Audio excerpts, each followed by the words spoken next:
negli anni. Sono 5 gli elementi positivi che hanno consentito al Friuli Venezia Giulia di ottenere la conferma del rating A+ da parte dell'agenzia Standard & Poor's: margine corrente, spesa sanitaria, capacità di negoziare con lo Stato centrale, liquidità e indebitamento. Solidità e ottimismo è il messaggio che il Presidente della Regione Renzo Tondo ha voluto trasmettere alla comunità del Friuli Venezia Giulia nel commentare un risultato che dimostra come i conti della Regione siano a posto. La decisione di Standard & Poor's certifica dunque un percorso positivo, fatto di azioni concrete, e ciò significa, ha precisato Tondo, che la nostra è una Regione solida, virtuosa, finanziariamente con i conti a posto, in grado di assumersi le responsabilità politiche che le competono in questa fase delicata e di contribuire nello stesso tempo al risanamento della finanza pubblica, così come indicato dal Governo nazionale.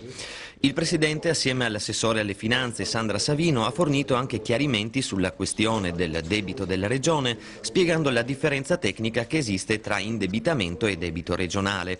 Siamo di fronte alla stessa differenza che intercorre tra un mutuo, che è un debito reale da restituire alla banca, e un fido bancario, che è solo un limite massimo teorico a cui poter eventualmente attingere.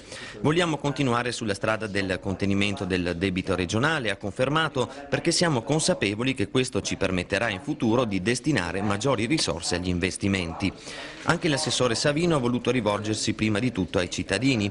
Abbiamo adottato, osservato, una politica di grande responsabilità nella gestione dei conti pubblici, perché riteniamo che il nostro primo dovere sia guardare ai bisogni della gente. La decisione di Standard & Poor's è una grande soddisfazione, è un risultato entusiasmante che dà ragione alla nostra linea intransigente. Il nostro impegno per il futuro non calerà.